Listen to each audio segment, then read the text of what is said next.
Legit yun, no joke. Morning, afternoon, gabi.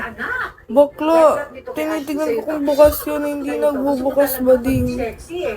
Meron around Legarda ata. Kaso, nadadaanan ko lang siya. Alangan magpababa pa ako dun. Sa Neo.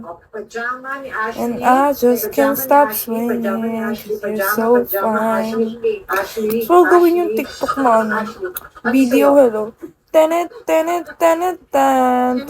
Although nagawa naman namin ng friend ko yun. Kasi parang hindi na kasi maayos yung Dre, hello. Hindi kasi maayos yung outfit ko nun. Kaya parang gusto ko siyang i-redo. Gusto ko nga pumunta ng Salcedo. Para lang bumili ng bakla. Oo, alam mo, tol, gusto ko nga gawin mag-isa yun eh. Punta akong Salcedo. Ang ganda ng bulaklak sa Salcedo. Bakla, humihinga pa naman ako, Dre. You're so fine. Hindi na ako naka-DND. Ito pala yung feeling ng hindi naka-DND. Papunta na ba kayong Salcedo? Super aga kasi nun parang ganito lang ata siya. 2 p.m. Pagising pa lang ata ako nun, bading. Correct, Oculus. Sabi nga, nakikita ko nga sa TikTok sabi wag daw muna nilang tapusin yung trend na yun. Hanggat hindi sila nakakahanap ng ka-TikTok. I agree.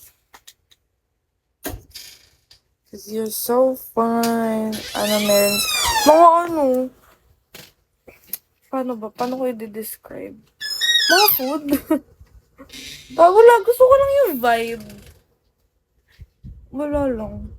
Kasi, yung mga vibe ng places na napupuntahan ko, parang, parang,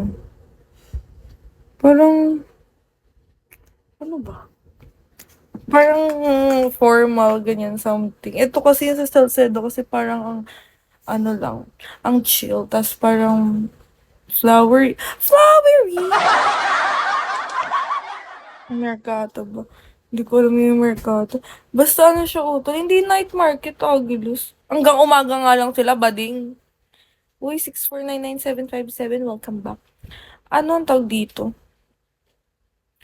Alam ko, morning hanggang 2 p.m. lang sila. Tapos matcha, lo. Uy, kuya, matcha, lo. Ano dito? May flowers, food. Wala lang, ang chill lang ng vibes. Alam mo yun. Hindi ko alam. Parang paano ba? Hindi ko kasi ma-explain eh. Batang Barak. Pag nakapunta ko guys, abangan nyo sa her salon. Ate mo na, hello! Pag nakapunta ko dun, abangan nyo sa story ko. Oo, to. Yun siguro. Around rin siya sa BGC. Love you, Ate Mona. I miss you so much. Hers, hello, hers. Si hers. Ay, si to.